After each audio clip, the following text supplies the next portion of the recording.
দেখা করতে পারবে? কাল যাবো দেখা করতে। দেখা করতে গেলে শরীরে ছুতেও দেয় না। কি ভাবছো পচা? আরে না গো, আজকে না শরীরটা বেশি ভালো লাগছে না, তাই আজকে আর দেখা করব না।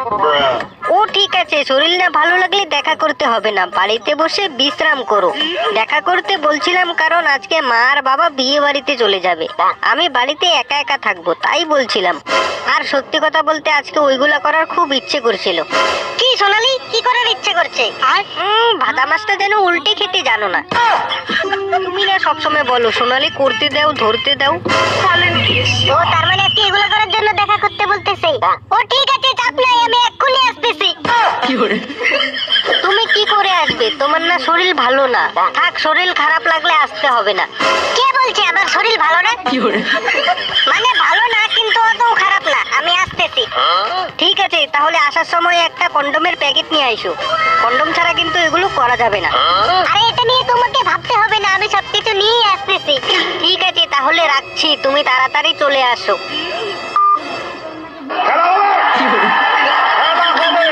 যাই, স্নান টান করে তাড়াতাড়ি বেরিয়ে পড়ি, শুভ কাজে বেশি দেরি করতে নাই।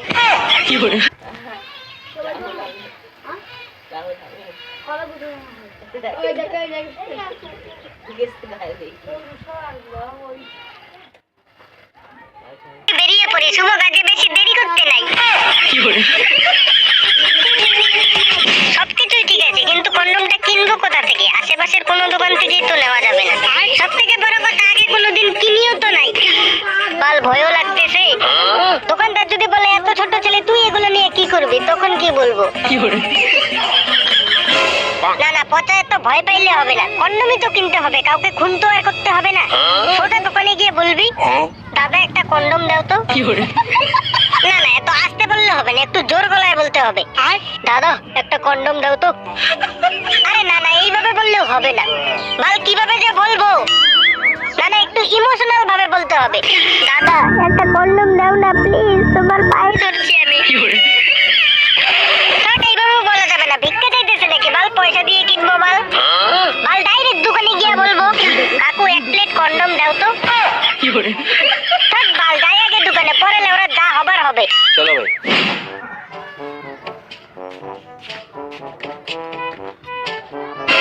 এই তো বারা একটা ওষুধের দোকান, যাই এই দোকানে গিয়েই প্রথম ভৌনিটা করি।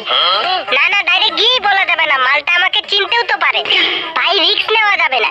অবশ্য মনে হয় না চিনবে, কারণ আমি এই মালটাকে মনে হয় না কোনোদিন দেখছি। যাই হোক, আরেকটু সামনে যাই। কি রে, তুই শ্যামলদার ছেলে পচা না? এই গার মেরেছে, যা ভেবেছিলাম তাই। কাকু তুমি চেনো আমাকে? আরে বোকা, তোকে চিনবো না আমি? তোর বাবার সাথে তো আমার প্রায়ই দেখা হয়। অবশ্য তোর বাবা ওই দিন আমাকে তোর ফটোটা দেখাইলো, না হলে তো চিনতামই না। তা বাবা ওষুধ টষুধ কি কিছু লাগবে নাকি? আরে না না কাকু, আমি কিসের ওষুধ নিব?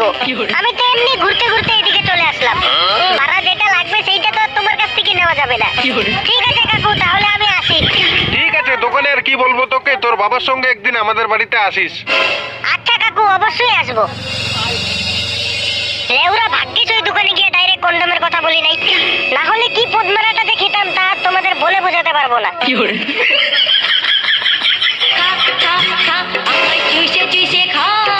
এই অসময়ে আবার কে ফোন করতেছে?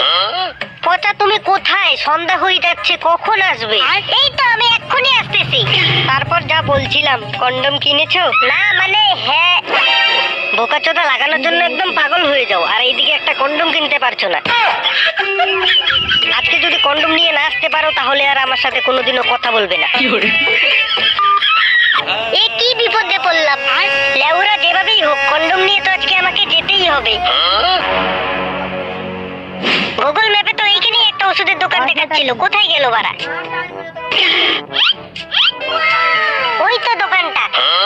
না না, এইবার ওরা তো ভয় পেলে হবে না, ডাইরেক্ট যাবো। মালটা যদি আমাকে চিনেও ফেলে তাহলে বলবো কাকু আমার জ্বরের ওষুধ লাগবে। এই কি দুর্ঘটনা, দোকানের নাম তো দেখছি আমার মালির নামের মতো।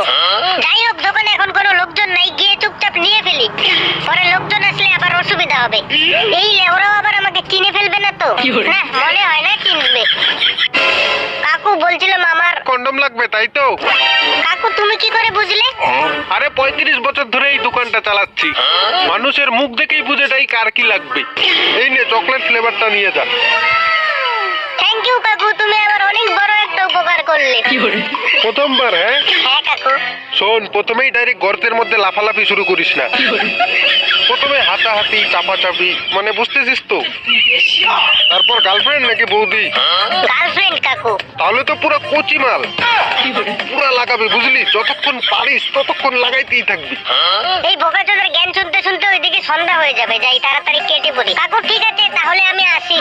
আচ্ছা শোন, অন্য কোনো দিন যদি লাগে তাহলে সোজা আমার এখানে চলে আসবি, আমার দোকান সবসময় খোলা থাকে, চাপ নেই।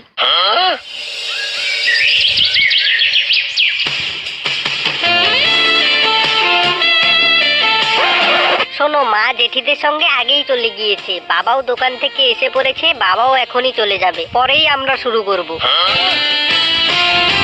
মা সোনালি, আমার চশমাটা।